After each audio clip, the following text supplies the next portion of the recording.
Coming up, we take a look at the Thanksgiving Day preview. 3 matchups on the slate, all of which, if you want to believe, have implications for the New York Football Giants and becoming a bubble team.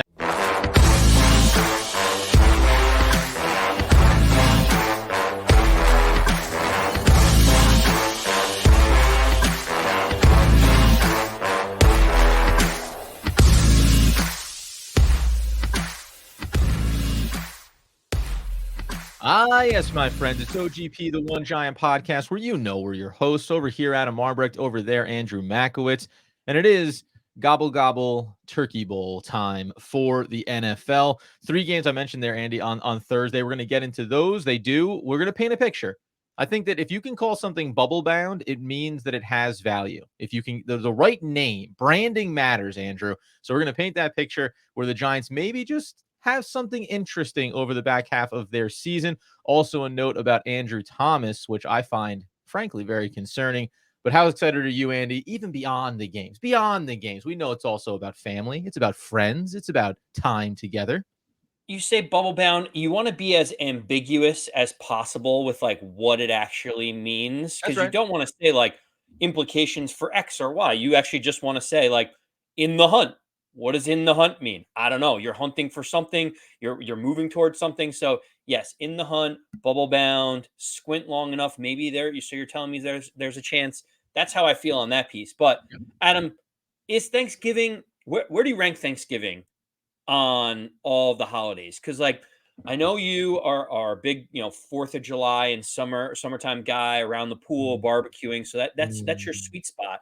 As we get into the colder months, you start talking about Thanksgiving and Christmas time. Like, where does Thanksgiving rank for you in the pecking order? Oh no, I dig Thanksgiving, man. I have my birthday comes up over this time of year, means less and less marginally year over year. But I have my birthday, I have my nephew's birthday, which is 3 days before mine. You have Thanksgiving smack in the middle. Now I like what you get at Thanksgiving because the meal to me, I've had a very consistent family member that's made Thanksgiving every single year. So I have like 30 plus years of ingrained, and I want the stuffed mushrooms, and I want the cranberry sauce, and I want the turkey, and the this and that. You know what I mean? So, where do I rank it? I'll it's top 3. It's top 3 on the year for me. Yeah, I would say it's probably top 3 for me. I'd probably want one summertime thing, Thanksgiving, and then obviously the Christmas, New Year's holiday season is Of always a course. nice one. Adam, I am kind of, I guess I'll say a traditionalist when it comes to Thanksgiving. When people get ultra creative and they're like, I deconstructed these mashed potatoes, put them back together, Mm, fried them, added crispy skin on the outside to make them okay. look like potato wedges. Aren't you Okay. like, just give me some mashed potatoes? Like, I Yeah. just want the comfort food that I've grown up on for the last almost 35, 40 years. Like, where do you stand on that You're piece? not a John Madden turducken then. That wasn't your jam when this guy is Frankensteining together 9 different animals. Sure. Yeah, no, I will as everybody's this is the hard-hitting kind of stuff that you want to know about from us. No, I like to keep just give me the mashed potatoes. Give me the by the way, cranberry sauce out of a can? Question mark. I mean, we Can, understand that's what it's supposed it's to be? Yeah. can. Good. Okay, good. I just Like, want to people make are sure. like, "Oh, I've got this thyme-infused cranberry blueberry compote." I'm like, "Can you just go to the store and buy the 99-cent can? It's jiggling, it's delicious. That's all I really need." Yeah, I like pies. I like, the seasonal apple pies, whatever it's gonna be. Sometimes listen, I will say, my brother makes a, like, apple turnover crisp thing that could be too much for you, Andy, but it's just apples, just a little puff pastry. It's just all delicious. So, yeah, listen, man, hopefully everyone's gonna have somewhere to go and a good time to be had with some family and friends tomorrow or today, depending on when you're listening to this episode. And on this day, Andy, we're also gonna get a massive slate of games around the NFL that of course, they have implications for the New York Football Giants to some extent. We're so used to my teen years and growing up almost my entire life. Like, the 12 o'clock game is like, you ask, who are the Lions playing, right? That's right. Like, are they playing the Packers? Are they playing the Bears? Like, who's the team that's going to the playoffs that the Lions are playing? Are the Lions going to put up a fight at home? But over the last couple of years with Dan Campbell, they obviously have looked better. They're trending in the right direction. I think they've won 15 of the last 20 regular season games. It's like a crazy number how Mm. hot they are. And now I'm excited. The Lions are a great appetizer for the entire day, starting around noon, Adam. So right out of the Ironically, gate, Green Bay might be the letdown, right? Most well, years that's you'd what say, I'm "Oh saying. man, Now Green Day on Thanksgiving."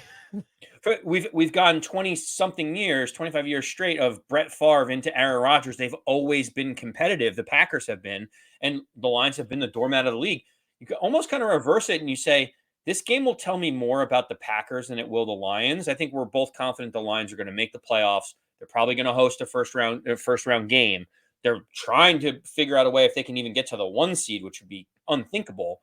Heck But yeah. like the Packers, kind of look at it, you're like, is Jordan Love the guy? I don't know. He struggled at the beginning. He's looking a little bit better. Some of the younger players are developing. This game is interesting to me because everything screams Lions are going to blow them out. You expect the Lions to do well. But then again, like the Lions were down double digits against the Bears with 5 minutes to go last week. So like, what Lions team are you actually going to see? Yeah, and they came back to win that game, and that was a division and a rivalry game as well. So you know that, by the way, puts the context for this one, right? A 7.5 point spread for the Packers to go ahead in there over a touchdown. I mean, you're getting dangerously close to Giants territory when we come to, giving a leg up here heading into this matchup. Plus 280 on the money line. The over-under is set as 46.5 in this one. It's weird, man. Listen, I said it. I was high on Green Bay coming into this season, and they just never got there. Like, they have been the model of kind of inconsistency. And by the way, I think a lot of these games I want to look, and I'll only bring it up if it ends up making sense. I think it kind of does here. There's a theme around quarterback play that I've been really intrigued about. But Jared Goff, when we talked about all of those quarterbacks taken early in drafts, turns out maybe he was the best bet because he's led the Detroit Lions so successfully here to a record that now not only is the last couple of seasons, it was like the cliches of Dan Campbell and, oh, they're going to be competitive and scrappy and they almost make it, but then they lose and they beat the Packers last year, but it doesn't really matter. And then you come into this year and it was like it finally all clicked into place. So if I was taking this one, because I think we should give our picks all the way through here, Andy, 7.5 is a big number. I will say that. But this is the worst way to pick this game. I think that Dan Campbell is far too intense for the Detroit Lions to lose on Thanksgiving and to not have like a somewhat like I think Dan Campbell likes the idea of a symbolic victory on Thanksgiving. He seems like that kind of guy. I'll take Detroit laying the 7.5.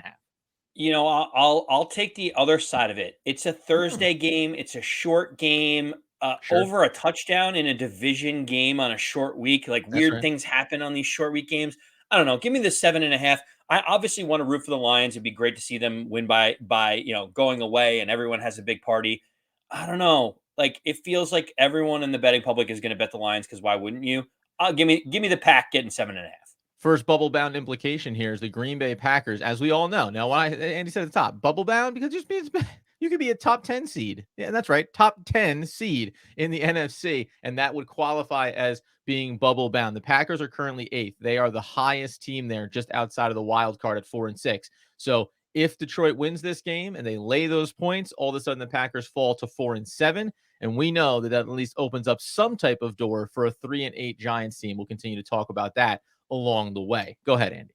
Yeah, I was just going to say, so there's 16 teams in the NFC, right? Mm-hmm. Let's just call it out what it is. And the way that the NFL.com website breaks it down, they're like the teams that currently are in the playoffs are Yep. these ones. Like then they have in the hunt, and then on the bubble is where kind of the Giants lie. So out of the 16 teams, the Giants are 13th in the NFC. That's Not right. great, not great at all. But teams 12, 11, 10, 9, and 8 all have one more win than the Giants, right? It's So impressive. then, like, you're actually saying, like, the Giants could very quickly move up that with a win on Sunday and a couple of losses from some of these teams, which is why the Packers, being the first team out of the playoff picture, if it started today, it's so important to see the Detroit Lions win if you want to have a little bit of an interesting finish for the Giants, towards the end of the year. And listen, we saw some comments, on our last episode and what it cost them by winning and all of those things, and we acknowledge that. Like we said, losing is the best path forward for the New York Football Giants. But once the ball gets kicked off on Sunday, sorry, I can't help myself. Tommy DeVito starts slinging that thing around. I have to get behind what the Giants can potentially do. So we'll continue to highlight that, which again goes right into the next game on Thanksgiving Day, where we've got Washington visiting Dallas again. Now, I wish that both those first two games, I wish Green Bay was playing a little bit better this year. And take it in the spirit it's intended for Thanksgiving Day purposes. I wish Washington was playing a little bit better. Like, I just wish that you could get these first two games be really like battling for the division, right? You'd love to have that on a Thanksgiving Day game. Nevertheless, Washington, Dallas, it's still a battle. It's still a battle, and it's still a game which also has a somewhat significant spread with Washington getting 10.5 on the road. What do you think? Adam, don't you actually think if you could wave your magic wand that you would actually have the opening game be the Packers against the Commanders? So, like, Yes. if you're in transit, you haven't sat down yet, you don't have your couch In my spot, you're like, plate. Yeah, oh, yeah, yeah, yeah, yeah. it's the third Lovey quarter, it's dovey. Good to see 10-10. you. Yeah, Yeah. yeah. Say hi to the aunts and the uncles and everyone. And all of a sudden, like, you kind of nestle in the third quarter. It's a tie game. You're like, oh, I didn't really miss much. It's 10-10. And the next game up would be the Lions versus the Cowboys, right in Yes. that middle spot. You got your plate ready. You're ready to go. Like, in an ideal world, that kind of you would wave your magic wand and make that change, right? Oh, of course. Yeah, yeah, 100%. Because I don't think that comparatively, even though Detroit and Dallas are among the better teams in the NFC, Washington, by the way, informed by the fact that the Giants just laid it on them this past week, they do not strike me as a team that's necessarily going to make this the sexiest of middle of the day, mid game suit here. I don't love it. Are you laying the points here in a big way? Because Dallas, for all that they have been in the regular season, we know their struggles going to the playoffs. They are a letdown kind of team in some ways. Not that they won't win the game, but they can be a letdown game. And we know, if you're a Giants fan, this is another one where you swallow hard and say, I want the Dallas Cowboys to beat the Commanders on Thursday. Unless you're one of those crazy people that is refreshing the tankathon thing and wants every team near the Giants to win and the Giants to lose out. Like, I'm Should not. be clear. I do both things. I hope the Giants win and I get excited when it's going well. And I'm simultaneously throughout the game day clicking refresh on Tankathon just so I know, just so I have the information. Yeah, you're not actively rooting against the Giants. You just want to know what's Interested. kind of I'm happening, where the interested. tea leaves are going, right? Uh-huh. So listen, there's a couple things. One, the Washington Commanders usually play Dallas pretty well on Thanksgiving when they play. They've had a few different upsets. There's been some debacles by Dak Prescott before against the Washington Commanders where you're like, it's unthinkable Dallas is rolling, and then all of a sudden Washington goes in and wins by double digits. The other thing is the Washington Commanders have played the Philadelphia Eagles twice this year and have lost them in one possession games both Yeah. times, one by Yeah. touchdown, one by a field goal. They've been in both of those games. Surprisingly, the Giants have beaten the Commanders twice, one by double digits and the other one comfortably in a 14-9 kind of game. It's really tough to understand what Commanders team you're going to see, right? Yeah. Like, that's the hardest part in this prediction. My simple answer is this: Dallas seems to beat up on terrible teams. That's not a hot take. It's just what happens. They beat the Panthers by 15 or 20. That's what they do. They beat the Giants by a combined 99 points. That's what they do. So for me, I'm thinking that it's going to be a blowout. I don't have faith in Sam Howell. I think his stats are inflated from all the passing yards that he has. So I'm going to lay the 10.5 and just think that Dallas rolls from start to finish. I'd like to think so. At a minimum, Dallas winning would make a lot of sense historically because Dallas has an 8-2 record over the 10 Thanksgiving Day meetings between these two clubs. So I will I'll thread the needle that Dallas wins, but I'm going to take Washington in this one. Give me the points. So they'll have a little backdoor cover here, right? Little down 14, down 17, then whoops a doozle. They go for it. They get a 2-point conversion, and yours truly gets a nice little cover at the end of the day. Now, here comes what we would call the juicy dessert of the NFL Thanksgiving Day games. Because if you wanted something that was competing for the division, if you wanted two teams, one coming off of a loss, one getting back onto its winning ways, Seattle, San Francisco. This is what the world is about here. The question now becomes Geno Smith, who was getting banged up right along with Matthew Stafford in that Rams game last weekend. Is he going to be good to go? They said they weren't too sure about it. You probably have the update on this most likely, because then you're talking about the backup, and then we're talking about a whole different ball of wax here. Well, first, let's start just the day of Thanksgiving, right, Adam? So, like, Yes. you've finished your second or third plate of turkey. You're starting to get to dessert. I'm waking 8:20 up on the kickoff. sofa or the floor somewhere, and I say, "Oh, football's on. That's good." Yeah, 8:20 start. That is too I'm late. very thankful that the Giants are not playing on Thanksgiving. That is always the worst because it just messes the whole situation up for you where you actually have to pay attention. But Be a like, different sound here when we talk about Christmas Day game later next month. yeah, let's not talk about that right now. The thing that I think about, first question I have for you is, Yes. will you be awake for the second half of this game? Oh, no, probably not. No, I probably won't be because I'm gonna be over my like you're gonna be out all day, and I'll watch multiple games of football too. Like so, by that point, at best, I'm probably around a fire of some kind, with a little like hot apple cider in my hand, and the game is happening. But listen, there's no way, man. 8:20, 8:20. They have some bonus stuff at halftime in these things, I think too, right? Like there's gonna be a There'll be turkey's some gonna like come out and waddle around. They release a blimp. pre-concert or something, right? Like there'll be something I that's going on. You're talking about 11 o'clock at night before the second half kickoff even happens. Yeah, so that was what my first thought is like, if you're going to place any wagers, wager responsibly, but also just wager the first half. Just do yourself a favor, Yeah, be wager the cognizant. first half so that you don't like you at least get to maybe watch your bet come to fruition. It's usually the bet where after you've lost everything all day, Adam, you put Mhm. like one big final responsible wager on that night game. Just make it a first half wager. That's That's all okay. I'm saying. Little first The half. in terms of the news of Geno Smith. Obviously, they talked about his elbow injury. They said it doesn't seem to be serious. He's day to day. He was a limited participant in practice. So it looks like he's going to go in the game, or else it would have been the Drew Lock show, which I might have just skipped the game altogether at that point. Sure. Where do you sit on this game, presuming that Geno Smith is back and the spread is the Seahawks getting 7 at home? Yeah, I know. Yeah, I know. At home, nonetheless. I think, man, if you look at San Francisco, I would have said, 2, 3 weeks ago when Brock Purdy and we're not so sure, and they're kind of going through this midseason stumble a little bit. You'd say, okay, maybe there's a world where this looks a little bit tighter. But like, it's like it feels like two teams that are struggling, that were struggling at different times in the year. And right now, it's potentially Seattle's turn to struggle. Like, it's really hard to look at this game and look at Seattle with a potential even 80% Geno Smith, who's not having a great year. Like he's having still a very solid season, one that any fan would want a Giants QB to have, but it's a big step back from last year, certainly for him. So they've been up and down. They lost to the Ravens, they beat the Commanders, they lost to the Rams. Like that's been their last 3 games, and those are good teams. And if you go back and look, they lost to the Bengals a handful of weeks ago as well in Cincinnati. They also lost to the Rams to start the year.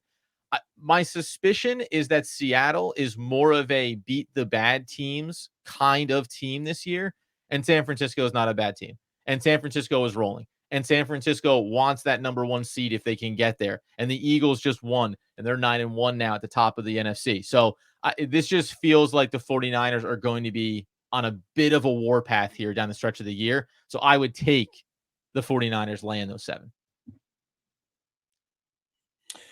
Yeah, I mean, it's tough. Not only is Geno Smith hurt with the injury, Kenneth Walker, their starting running back, is also dinged up, did not practice on Tuesday. Going to see if he's going to get any limited. He has to participate limited in this game, in this practice on Wednesday, even to have a shot. But like, Tyler Lockett and you're playing Metcalf have against the been like 49ers. sort of injured every single week. Like, something's always been on the report for them.